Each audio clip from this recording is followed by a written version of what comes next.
Hi everyone, a very warm welcome to all of you. My name is Sangeeta Bhandari. Today we will have a close look at the principles of security and security mechanisms. We are living in the era of globalization where the world has become a global village, and this era is powered by the ultra modern technology of communication network. Organizations are becoming more and more dependent on their communication systems. The public is increasingly concerned about the proper use of information, particularly personal data that they have uploaded on different websites. The banking systems have started all their services online, and online transactions have special security needs. The threats to information systems from criminals and terrorists are increasing. That's why network and information security are becoming very important. So, the main objectives of this video lecture are understanding the principles of security, need of understanding own network, different security terminologies, CNSS security model, key characteristics of information to be protected, components of information system, understanding X.800 security mechanisms, including specific and pervasive security mechanisms. So, let us start our discussion with the meaning of security. In general, security is the quality or state of being secure or to be free from danger. In other words, protection against adversaries from those who would do harm intentionally or otherwise. For example, national security is a multi-layered system that protects the independence of a state, its assets, its resources and its people. Achieving the appropriate level of security for an organization also requires a multifaceted system. So, it is very important to know your network. It is not possible to protect anything unless one clearly understands what you want to protect. Organizations of any size should have a set of documented resources, assets and systems. Each of these elements should have a relative value assigned in some manner as to their importance to the organization. Examples of things that should be considered are servers, workstations, storage systems, routers, switches, hubs, any other network elements such as printers, UPS systems and HVAC systems. Other important aspects of this task include documenting equipment location and any notes on dependencies. For instance, most computers will rely on power backup systems such as UPSs, which themselves may be part of the network if they are managed. Environmental equipment such as HVAC units and air purifiers may also be present. A successful organization should have the multiple layers of security in place to protect its operations. These layers should include physical security, which means to protect physical items, objects or areas from unauthorized access and misuse. Number 2, personal security, that is to protect the individual or group of individuals who are authorized to access the organization and its operations.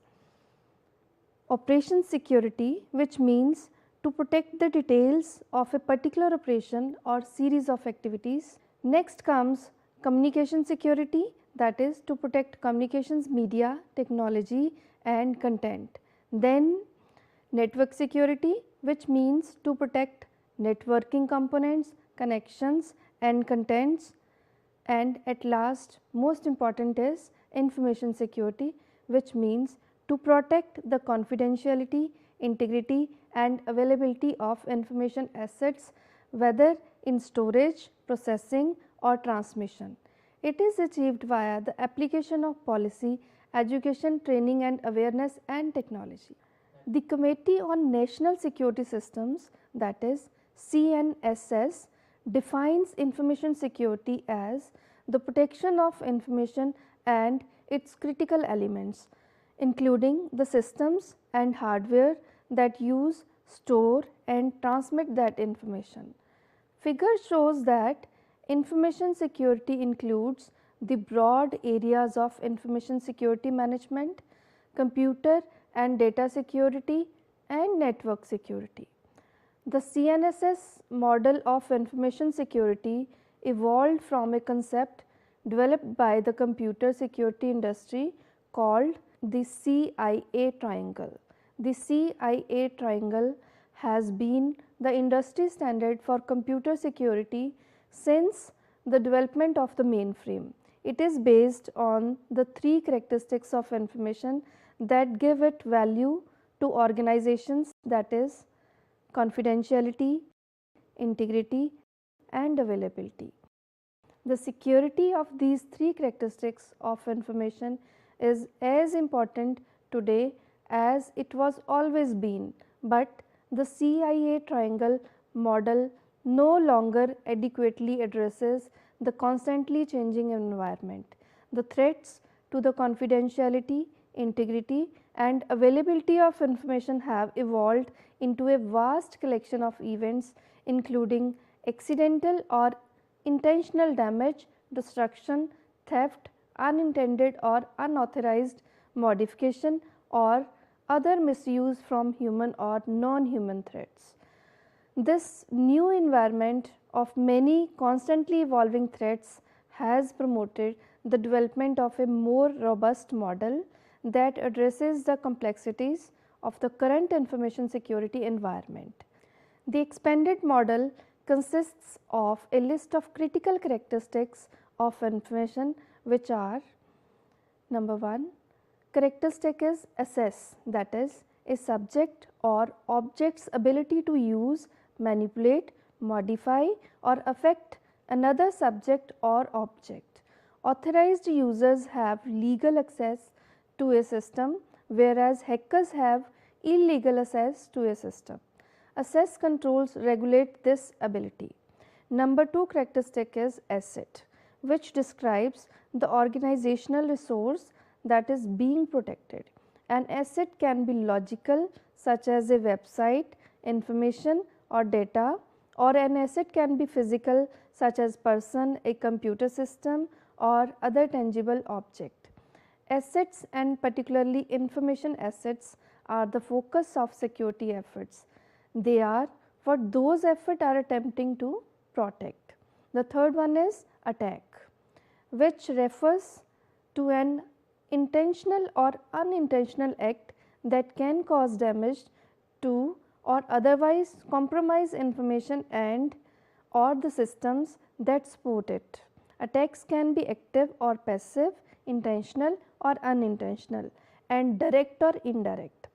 Someone casually reading sensitive information not intended for his or her use is a passive attack. A hacker attempting to break into an information system is an intentional attack. A lightning strike that causes a fire in a building is an unintentional attack. A direct attack is a hacker using a personal computer to break into a system. An indirect attack is a hacker compromising a system and using it to attack other systems. Direct attacks originate from the threat itself. Indirect attacks originate from a compromised system or resource that is malfunctioning or working under the control of a threat.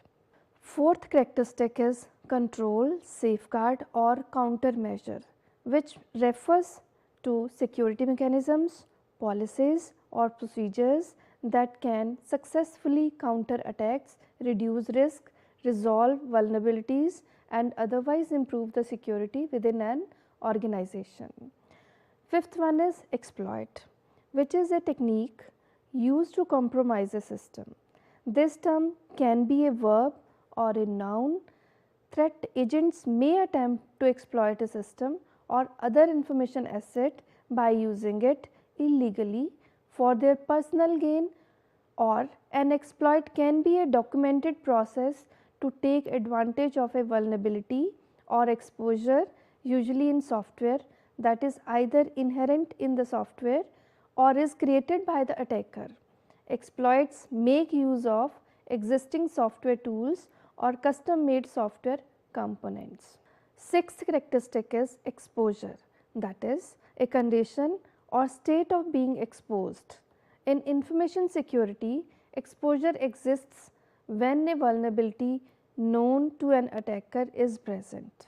Seventh characteristic is loss, which is a single instance of an information asset suffering damage or unintended or unauthorized modification or disclosure.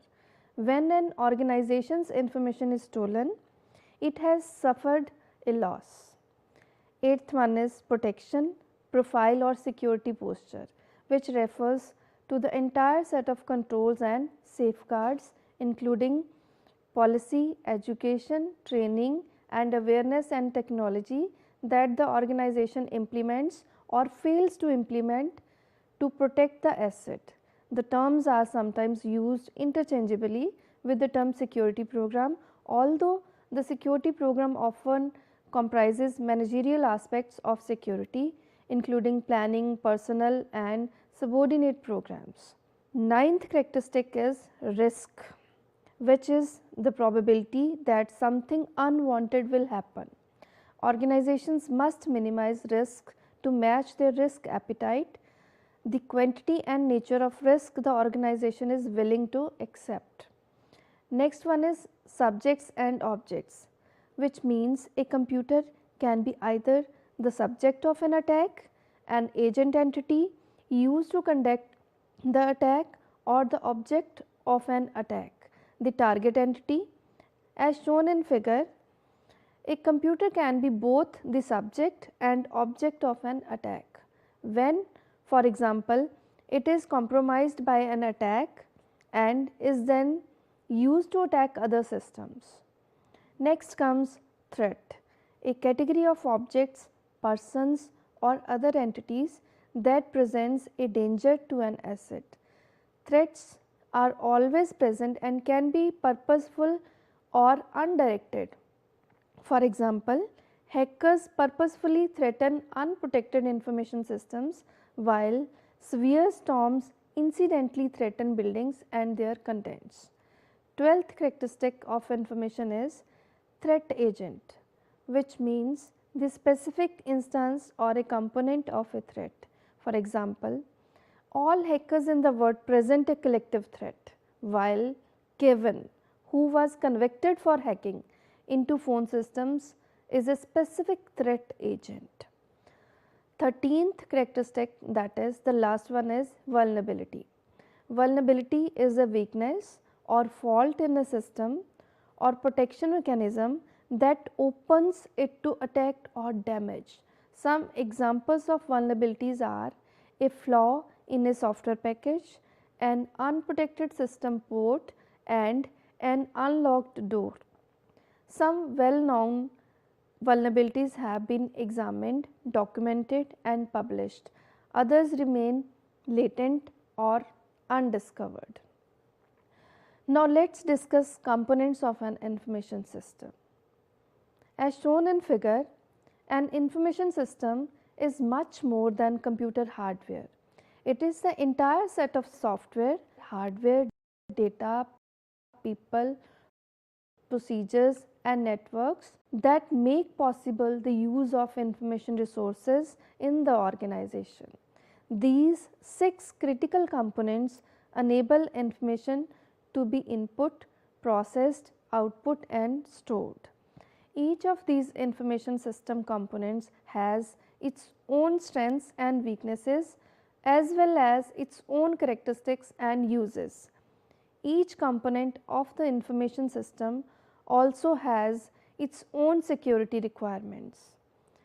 Number 1, the very first component is software. The software component of the information system comprises applications, operating systems and assorted command utilities. Software is perhaps the most difficult information system component to secure. The exploitation of errors in software programming accounts for a substantial portion of the attacks on information.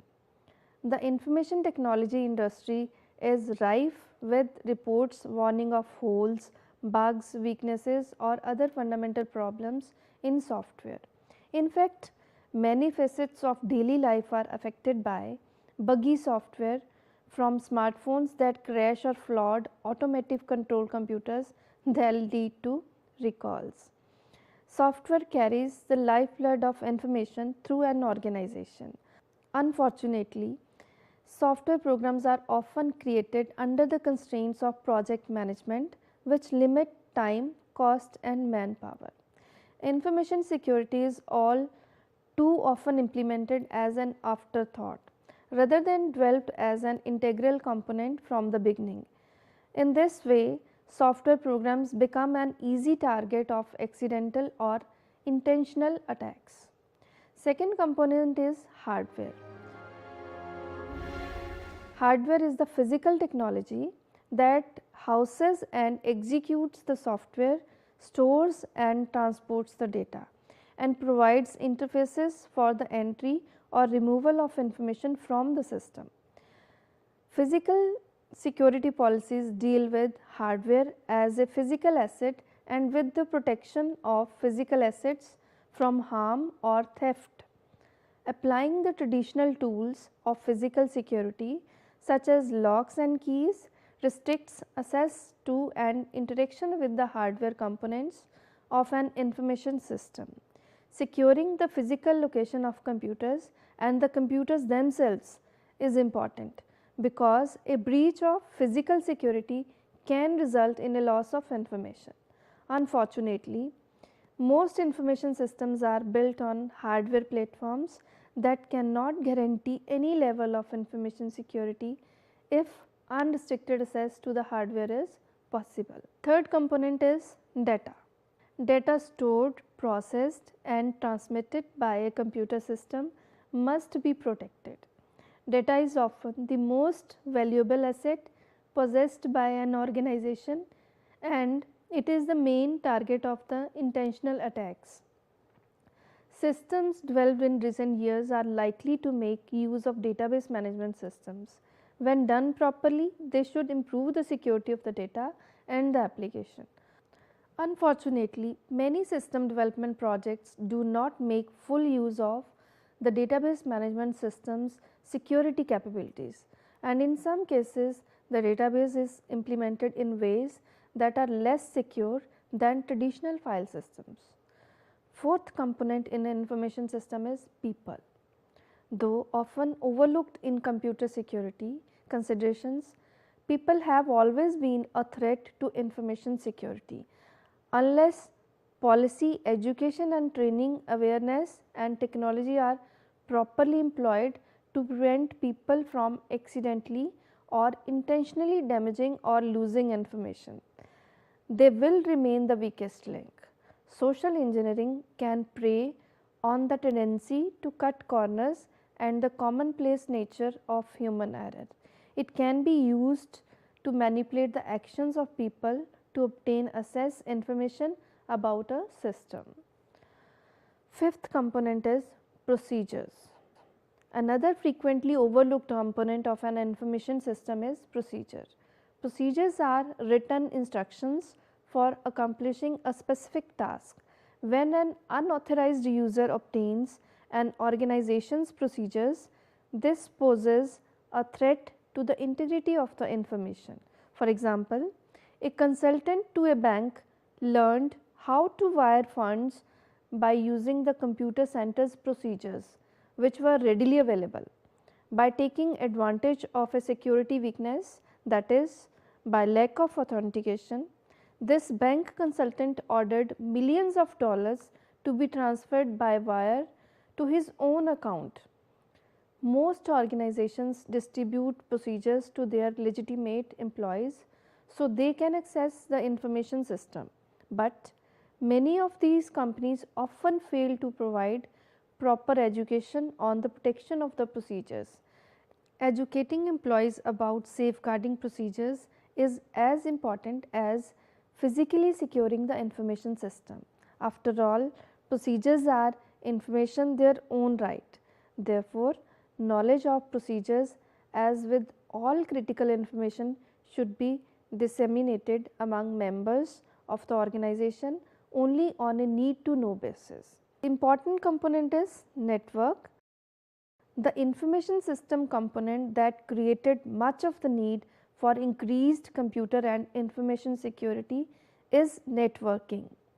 When information systems are connected to each other to form local area networks, and these local area networks are connected to other networks such as the internet, new security challenges rapidly emerge. The physical technology that enables network functions is becoming more and more accessible to organizations of every size. Applying the traditional tools of physical security such as locks and keys to restrict access to and interaction with the hardware components of an information system are still important, but when computer systems are networked, this approach is no longer enough. Steps to provide network security are essential, as is the implementation of alarm and intrusion systems to make system owners aware of ongoing compromises. Now, we will discuss different security mechanisms. Security mechanisms defined in ITU T recommendation X.800, which can be divided into those that are implemented in a specific protocol layer, that is specific security mechanisms, and those that are not specific to any particular protocol layer or security service, that is pervasive security mechanisms. As shown in figure,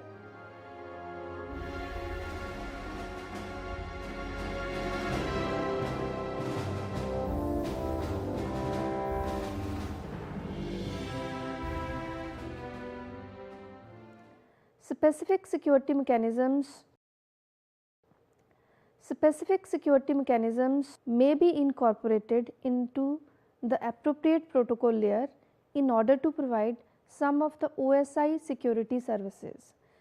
Specific security mechanisms include encipherment, which means the use of mathematical algorithms to transform data into a form that is not readily intelligible. The transformation and subsequent recovery of the data depend on an algorithm and 0 or more encryption keys. Digital signature. In digital signature, data appended to or a cryptographic transformation of a data unit that allows a recipient of the data unit to prove the source and integrity of the data unit and protect against forgery, that is by the recipient. Access control. A variety of mechanisms that enforce access rights to resources. Data integrity. A variety of mechanisms used to assure the uprightness of a data unit or stream of data units. Authentication exchange.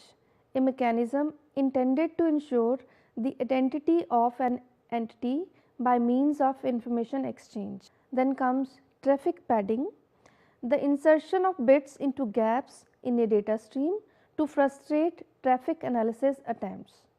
Routing control. Routing control enables selection of particular physically secure routes for certain data and allows routing changes, especially when a breach of security is suspected. Notarization, which means the use of a trusted third party to assure certain properties of a data exchange. Next comes pervasive security mechanisms. Mechanisms that are not specific to any particular OSI security service or protocol layer. Trusted functionality, which means trusted functionality is that which is perceived to be correct with respect to some criteria, that is as established by a security policy. Security label, the marking bound to a resource which may be a data unit that names or designates the security attributes of that resource. Event detection, which refers detection of security relevant events. Then security audit trail, which refers data collected and potentially used to facilitate a security audit, which is an independent review and examination of system records and activities. At last, there may be security recovery mechanisms. Security recovery deals with requests from mechanisms such as event handling and management functions and takes recovery actions. Eventually, we can say security is the biggest requirement of today's communication network. But before implementing security, we need to understand the various aspects and characteristics of information systems, and moreover, we must understand our own network and the resources to be protected. X.800 offers different specific and pervasive security mechanisms which include encipherment, access control, digital signature, data integrity, trusted functionality, security label, etc. That's all for this session. Thank you for watching.